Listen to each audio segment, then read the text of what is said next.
ভাইরাই আমার, তাই বলে নামাজের মধ্যে লেগে যাও, নামাজের মধ্যে লেগে যাও, নামাজ পড়ো, নামাজ পড়ো। আজকে থেকে নিয়ত করো জীবনে কোনোদিন নামাজ ছাড়বো না। আজকে তুমি তওবা করো, আল্লাহ গো আমাকে মাফ করে দাও। জিন্দগিতে কত গুনাহ করেছি, জানা অজানা শিরকি বেদাতি ইচ্ছাই অনিচ্ছাই গো আল্লাহ, যত ধরনের গুনাহ করেছি।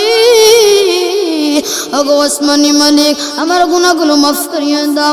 আলহামদুলিল্লাহ আস্তাঈনুহু ওয়া আস্তাগফিরুহু ওয়া নাউযু বিল্লাহি মিন শুরুরি আনফুসিনা। من يهده الله فلا مضل له ومن يضلله فلا هادي له وأشهد أن لا إله إلا الله وحده لا شريك له. أما بعد فأعوذ بالله من الشيطان الرجيم. بسم الله الرحمن الرحيم. يا أيها الذين آمنوا استعينوا بالصبر والصلاة إن الله مع الصابرين. صلى الله على سيدنا ومولانا محمد وعلى آله وصحابه وسلم. صلى الله على سيدنا ومولانا محمد وعلى آله وصحابه وسلم. صلى الله على سيدنا ومولانا محمد وعلى آله وصحابه وسلم. আলহামদুলিল্লাহ, লাখ কোটি শুকরিয়া মহান রবের দিদারে, যিনি আল্লাহ তাআলা আমাকে এবং আপনাদেরকে দুনিয়া বিকাশ থেকে ফারিগ করে আল্লাহ তাআলার একটি দামি এক মজলিসে বসার তৌফিক দিয়েছেন, তার সাথে কিছু কথা বলার এবং কিছু কথা শোনার তৌফিক দিয়েছেন। তাই জন্য আমরা দিল থেকে শুকরিয়া আদায় করি আলহামদুলিল্লাহ।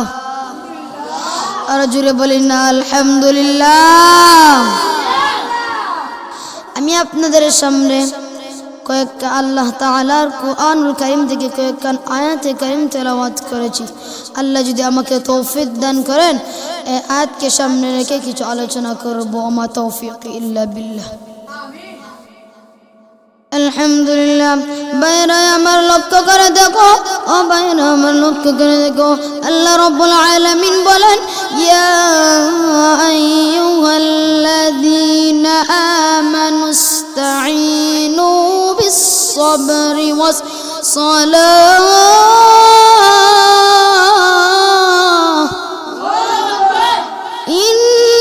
ইন্নাল্লাহা মা'আস-সাবিরিন।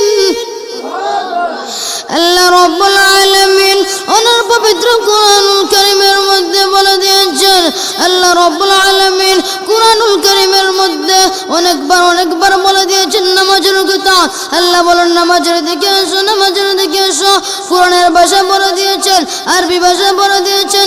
তুমি যদি বাংলা হও, তুমি যদি আরবি ভাষা না বুঝো, আল্লাহ তারও ব্যবস্থা করে দিয়েছেন। মসজিদ দিয়ে তোমাকে 5 ওয়াক্ত ডাকা হয়। আল্লাহ বলেন, মসজিদকে যখন আল্লাহ আজানের মধ্যে দাওয়াত দিয়েছেন, মসজিদ যখন আজান দেয়, মসজিদ যখন বলে হাইয়া আলাস সালাহ,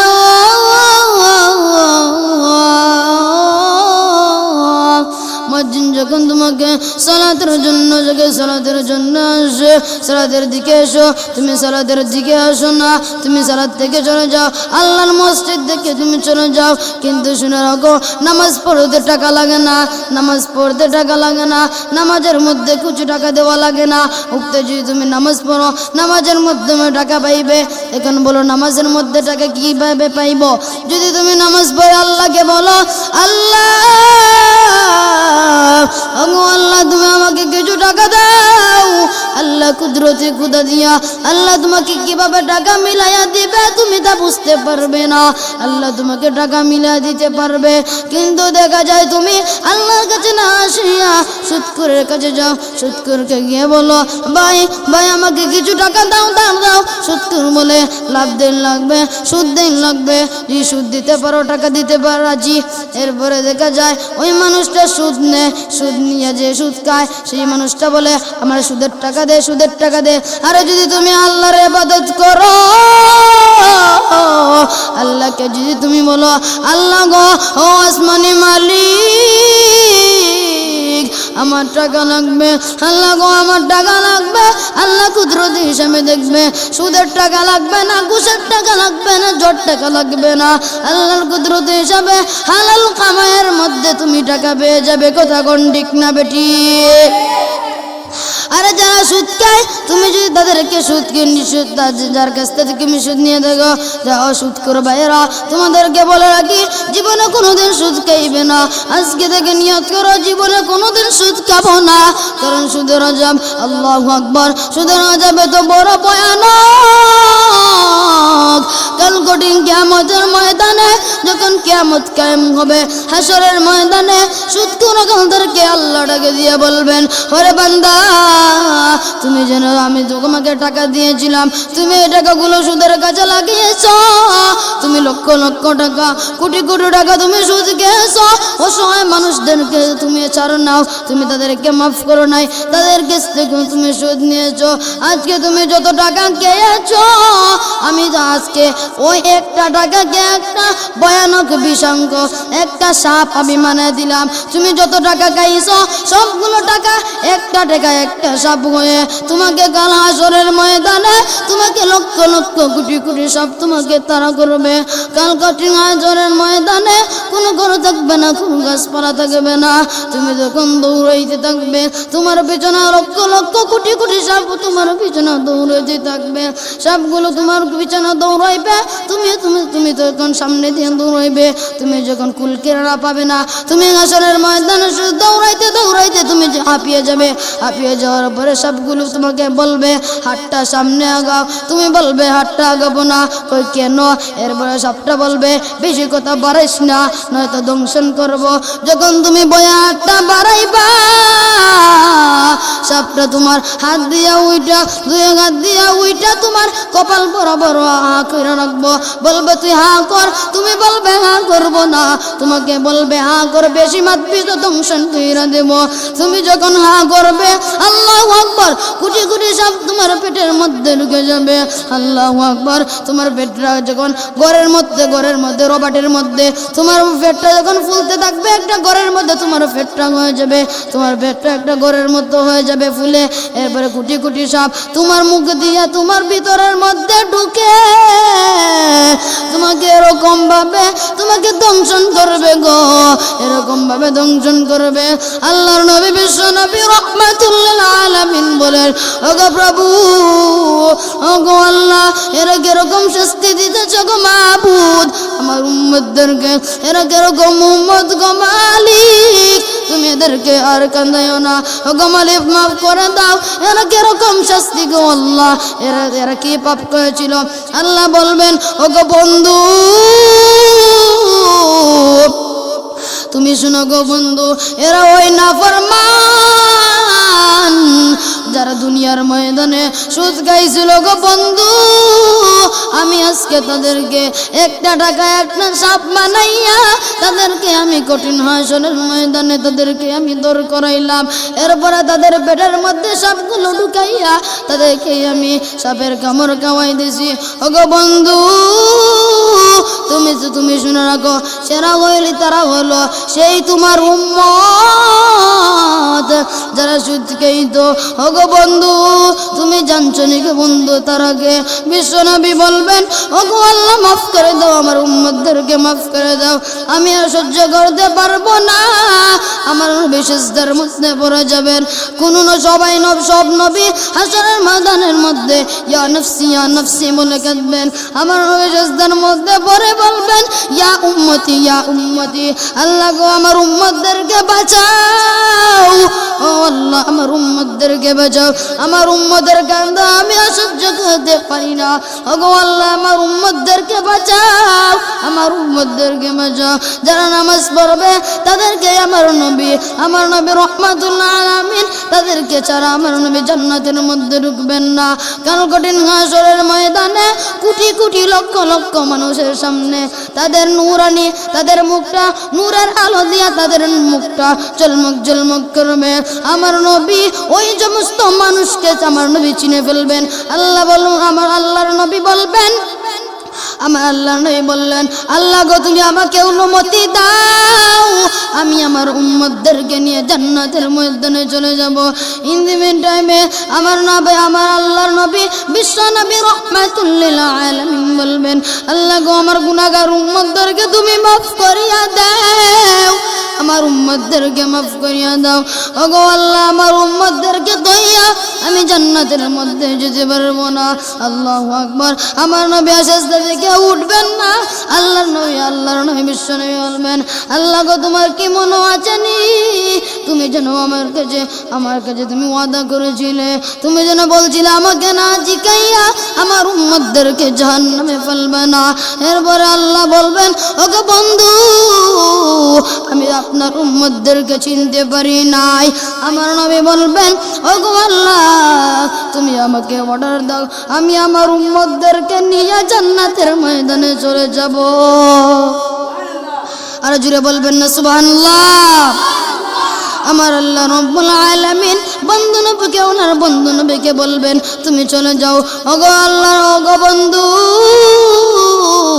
তুমি চলে যাও তোমার উম্মতদেরকে নিয়ে জান্নাতে আমি বাধা দিতে পারবো না তোমরা শুনে রাখো ভাই তাই জন্য বলি সুদ খাবে না সুদ বড় মারাত্মক আল্লাহু আকবার সুদের আযাব যদি এরকম ভয়ানক হয় তাহলে জোয়া কেনা জাহান্নামের আগুন দুনিয়ার তাপের থেকে 70 গুণ পরিমাণ গরম ওরে ভাইয়েরা আমার দুনিয়ার মধ্যে একটা গ্যাস লাইটের তাপও তুমি সহ্য করতে পারো না জাহান্নামের আগুন ভয়াবহ 70 গুণ দ্বিগুণ আগুন ওই আগুনটা কোনো গ্যাস দিয়ে জ্বালানো হবে না কোনো গ্যাস দিয়ে জ্বালানো হবে না ওই আগুনটা জ্বালানো হবে দুনিয়ার পাথর দিয়া ওই আগুনটা এত ভয়াবহ হবে কারো মধ্যে ওই আগুনটা হবে কালো ধুমার মতন আগুন ওই আগুনটা তপে মানুষের যখন আধা হাত উপরে থাকবে সূর্য মানুষের কিরণটা বাতের মারের মতো টকবক করে পড়ে উঠবে আর যারা নামাজি হবে গো আল্লাহ রাব্বুল আলামিন তাদেরকে আরশের নিচে আল্লাহ রাব্বুল আলামিন তাদেরকে সাধন করবেন সুবহানাল্লাহ বলুন না আল্লাহ রাব্বুল আলামিন আরশ আজিমের মধ্যে তাদেরকে দান করবেন শুধু তাই না আল্লাহ রাব্বুল আলামিন তাদেরকে হাউজে কাউসার পানি পান করাইবেন শুধু তাই না আমার আল্লাহ রাব্বুল আলামিন তাদেরকে তারা যা চাইবে আল্লাহ তা দিয়ে দেবে ভাইরা আমার তাই বলে নামাজের মধ্যে লেগে যাও নামাজ পড়ো আজকে থেকে নিয়ত করো জীবনে কোনোদিন নামাজ ছাড়বো না আজকে তুমি তওবা করো আল্লাহ গো আমাকে মাফ করে দাও জিন্দেগিতে কত গুনাহ করেছি জানা অজানা শিরকি বেদাতি ইচ্ছাই অনিচ্ছাই গো আল্লাহ কত ধরনের গুনাহ করেছি ওগো আসমানি মালিক আমার গুনাহগুলো মাফ করিয়ে দাও আল্লাহ হলেন রহমান আল্লাহ হলেন রহিম আল্লাহুন গফফার, আল্লাহুন রহমান। আল্লাহ রাব্বুল আলামিন তোমাকে মাফ করে দিতে পারেন। আল্লাহ রাব্বুল আলামিন আগে তোমরা এই কথা জেনে রাখো, আল্লাহ রাব্বুল আলামিনের রহমত হলো 100 ভাগ। আল্লাহ 100 ভাগের মধ্যে আল্লাহ 1 ভাগ রহমত আল্লাহ দুনিয়ার মধ্যে বন্টন করেছেন, আর 99 ভাগ রহমত আমার আল্লাহ ওই হাসরের ময়দানের জন্য রেখেছেন। 1টা ভাগ রহমতের পাওয়ার সারা দুনিয়াকে ধরে রাখছে। যেমন দেখা যায় যদি এমন সময় মারা যদি সন্তানদেরকে গর্ভে ধারণ করে যখন সন্তানকে জন্ম দেওয়া যায়, এমন সময় এসে যায় হয়তো সন্তান বাঁচবে, মা বাঁচবে, ডাক্তার বলে ওগো মা তুমি বলো এখন তোমার সন্তানকে বাঁচাবো নাকি তুমি বাঁচবে? মা বলে আমাকে বাঁচার জন্য আমার কোনো দুনিয়াতে বাঁচার জন্য আমার কোনো দুনিয়াতে বাঁচার কোনো ইচ্ছা নাই, তুমি আমার সন্তানকে বাঁচাও।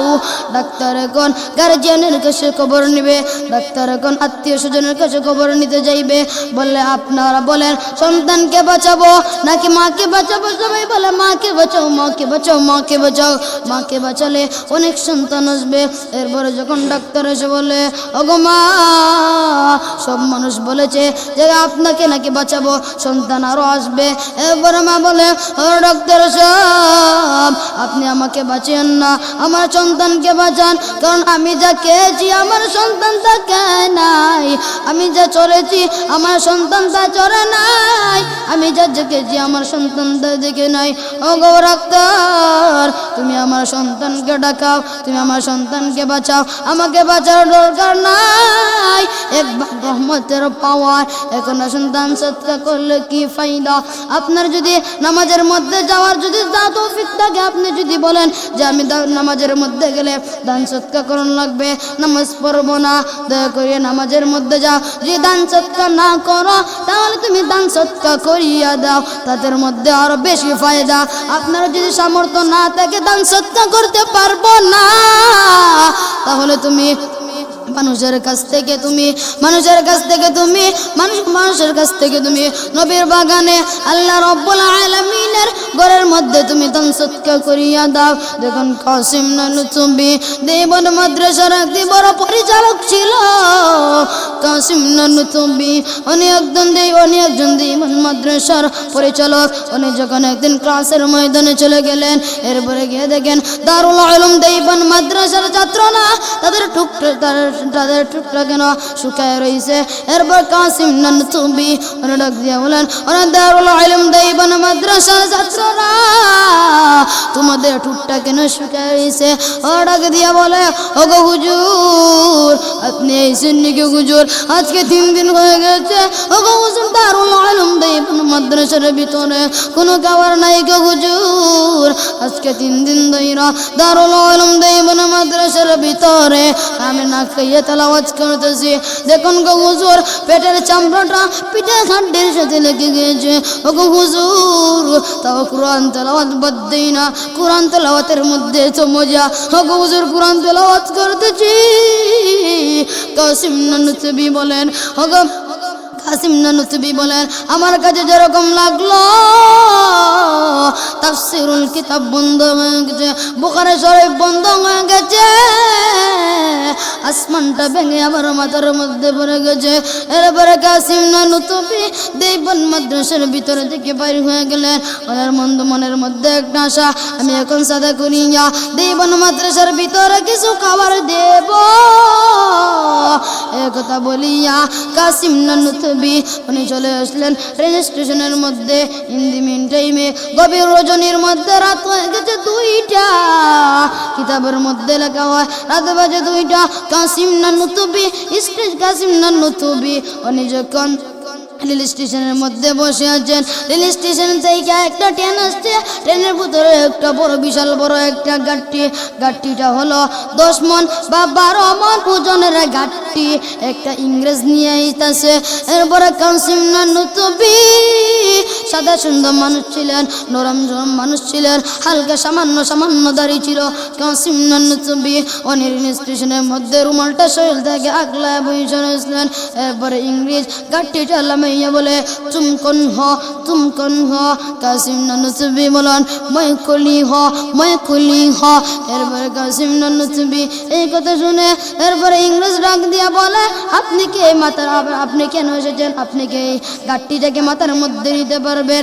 কাসিম নানুতুবি ওই ডাক দিয়া বলেন হে পারবো, আপনি শুধু আমার মাথার মধ্যে কোনো শুধু গাড়িটা তুলাইয়া দেন। গাড়িটা যদি আপনি আমার মাথার মধ্যে তুলিয়া দেও, আমাকে শুধু তুলিয়া দাও, আমি চলে নিয়ে আমি নিতে পারবো। এরপরে কাসিম নানুতুবি এর কথা শুনে ইংরেজ ডাক দিয়া বলে যাও তাহলে তুমি কয়জন যুবককে রেখে নিয়ে এসো। এরপরে যুবকটা 15 জন যুবককে, গভীর রজনীর মধ্যে 15 জন যুবককে কাসিম নানুতুবি নিয়ে আসলেন। নিয়ে এসে কোন সুরত গাড়িটা কাসিম নানুতুবির মাথার মধ্যে তুলে দিলেন। আল্লাহু আকবার। কাসিম নানুতুবির মাথার মধ্যে যখন এই গাড়িটা তোলা হলো গো, আপনারা শুনেন কিতাবের মধ্যে লেখে ওই গাড়িটা কমপক্ষে 10 থেকে 8 মণ ওজনের বাড়ি। গাড়িটা কি করে লবে? কোনো মানুষের দ্বারা এই গাড়িটা উঠা সম্ভব নাই। সামান্য একজন যুবক ছিলেন কাসিম নানুতুবি। উনি এবার মাথার মধ্যে গাড়িটা নিয়ে বলেন ওগো ইংরেজ তুমি সামনের দিকে আগাও, তুমি শুধু আমাকে পট্টা দেখাও। ওগো ইংরেজ তুমি চলো, তুমি শুধু আমাকে পট্টা দেখাও, আমি তোমার সাথে পিছনের দিকে যাচ্ছি। এরপরে ইংরেজ সামনে আগান, কাসিম নানুতুবি পিছন দিকে আগান। এরপরে কিছু জায়গা যাওয়ার পরে ইংরেজ যখন পিছন দিকে তাকায়, আল্লাহু আকবার। কাসিম নানুতুবির দিকে ইংরেজ যখন তাকায়, আল্লাহু আকবার, কাসিম নানুতুবির মাথার মধ্যে দেখা যায় গাড়িটা কাসিম নানুতুবির মাথার মধ্যে চাপে দেয় না। কাসিম নানুতুবি হাঁটেন, গাড়িটা উপর দিয়ে হাঁটে। কাসিম নানুতুবি নিচে দিয়ে হাঁটে, উপরে দিয়া গাড়িটাও হাঁটে। কিতাবের মধ্যে লেখেন গাড়ি এবং কাসিম নানুতুবির মাথা 4 আঙ্গুল ফাঁক। আর জোরে বলবেন না সুবহানাল্লাহ। কিরকম জাদু! ইংরেজ ডাক দিয়া বলে আর কোনো পূজার দরকার নাই। ইংরেজ এবার নিজেই বলে তুমি কি কাসিম নানুতুবি নি? এরপরে কাসিম নানুতুবি উনি ডাক দিয়ে বলেন ওগো ইংরেজ তুমি কিভাবে আমাকে চিনলে? বলে তুমি যে এখন এ বাবা তুমি যে কেরামতিটা এখন দেখিয়েছো, ওরে বাবা এই কেরামতিটা কিন্তু কোনো দুনিয়ার মানুষ দেখাতে পারবে না। এটা কাসিম নানুতুবি ছাড়া আর কোনো মানুষের দ্বারা সম্ভব না।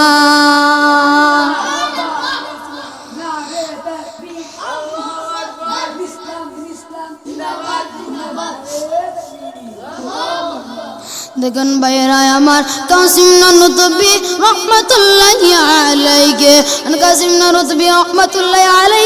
ইংরেজ ডাক দিয়ে বলেন ওগো কাসিম নানুতুবি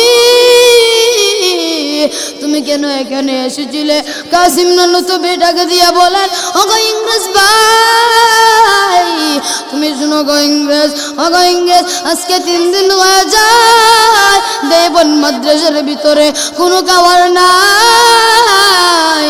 ছাত্ররা আমাকে কোরআন তেলাওয়াত করতেছে।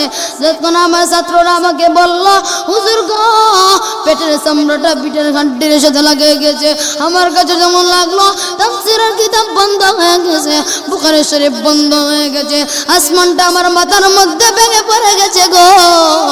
ওগো ইংরেজ, তাই জন্য আমি এখন মনের মধ্যে নিয়ত করেছি এখন যা টাকা পাবো এই টাকা দিয়ে আমি দেবন মাদ্রাসার ভিতরে খাবার জোগাড় দিব। তাই ইংরেজ আমি এখন এসেছিলাম। ইংরেজ ডাক দিয়ে বলেন ও কাসিম নানুতুবি রহমাতুল্লাহি আলাইহি বলেন, ওগো কাসিম তুমি এখন গাট্টিটা নিচে নামাও, তুমি আর লাগবে না। আমি ইংরেজ বলে দিচ্ছি, দেইবন মাদ্রাসার পিছনে যত জায়গায় আছে আমি তোমাকে সবগুলো জায়গা আমি দেইবন মাদ্রাসার নামে দিয়ে দিলাম।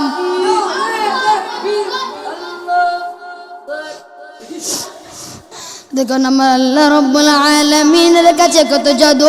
কাসিম নানুতুবি রহমাতুল্লাহি আলাইহি খুশি হয়ে শুকরিয়া আদায় করে কাসিম নানুতুবি রহমাতুল্লাহি আলাইহি দেইবন মাদ্রাসার ভিতরে চলে গেলেন। এরকম ভাবে ও ভাইরা আমার, আপনারা মনের মধ্যে এই কথাটা জাগ্রত করেন। আপনারা বলেন কাসিম নানুতুবি যে তো এরকম কষ্ট করতে পেরেছে, দেইবন মাদ্রাসা নবীর হাতে তৈরি মাদ্রাসা, আপনার কি মনের মধ্যে ভাবছেন নাকি দেইবন মাদ্রাসার মধ্যে দিলেই আমার সব হবে, মঈনপুর মাদ্রাসার মধ্যে দিলে আমার সব হবে না? না না না, সুনামগঞ্জে মাদ্রাসায় আছে, মঈনপুর মাদ্রাসায় আছে, বেলাবনাটিও মাদ্রাসায় আছে। আপনি যদি দেইবনে না চান্দা না দিতে পারেন সাহায্য, আপনি কমপক্ষে মঈনপুরের মধ্যে তো সাহায্য করতে পারবেন। তাহলে বুঝুন, আপনি এখন থেকে নিয়ত করো, যদি আমার টাকা দেওয়ার মতো সামর্থ্য না থাকে, আমি এখন কালেকশনের মধ্যে বের হয়ে যাব। আমি এখন মঈনপুর মাদ্রাসার জন্য জান দিয়ে দেব গো। আমি এখন মঈনপুর মাদ্রাসার মধ্যে চান্দা করে দেব।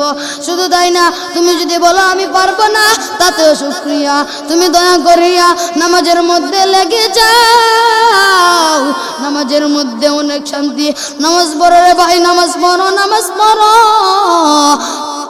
তুমি দয়া করিয়া নামাজ পড়ো, কারণ হাসরের ময়দানে এত ভয়ঙ্কর আযাব, কবরের আযাব সহ্য করতে পারবে না।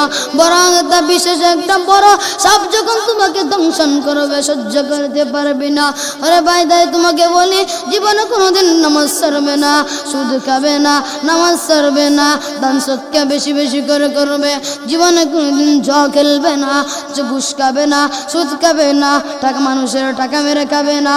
আল্লাহ যেন আপনাকে এবং আমাকে এই কথাগুলো বলা, আমি যেতগুলো কথা আপনাদের সামনে এখন বলেছিলাম, আল্লাহ যেন আপনাকে এবং আপনাদেরকে যেন এই কথাগুলো বুঝার এবং এই কথাগুলোর উপরে আমল করার তৌফিক দান করেন। সব